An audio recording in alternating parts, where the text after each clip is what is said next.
Fromelles tout court à belle cour, dans l'entité de Manage, on en fait tout un fromage. Et c'est dans ce petit atelier au Perché que ça se passe. Et c'est aussi ici que je passe une grosse partie de de mes journées, de mon temps libre, parce que pour moi c'est une passion. Cette passion, Laurent l'avait depuis longtemps chevillée au ventre, Quand j'étais plus jeune, j'ai toujours été plus salé que sucré déjà. mais aussi un peu dans le sang. Mon papy, lui, faisait des fromages blancs, fromages frais comme ça. De quoi donner des envies au petit Laurent, devenu grand. Je me suis lancé un peu comme ça avec faire 2-3 petits fromages. Et puis de fil en aiguille, je faisais un petit peu plus, 4-5 litres de lait.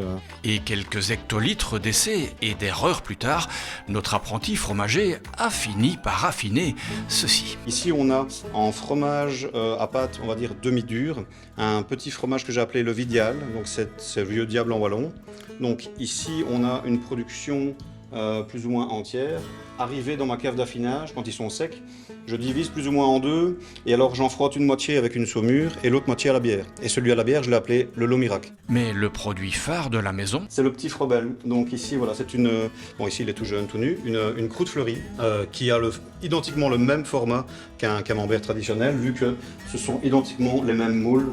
Et voilà, donc on a vraiment, pour le moment, 3 fromages affinés, mon petit fromage à raclette, que je produis toute l'année.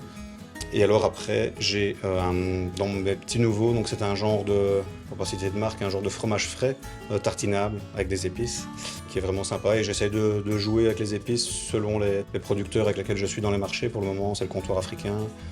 Donc je fais des petits mélanges italiens, des petits mélanges gyros. avec ses petits fromages au lait de vache, Laurent a remporté un grand prix à Sainte-Maure-de-Touraine, au pays du chèvre. Ça méritait bien un coup de chapeau. Les PME, les petits artisans, ça rayonne et donc il faut le faire savoir.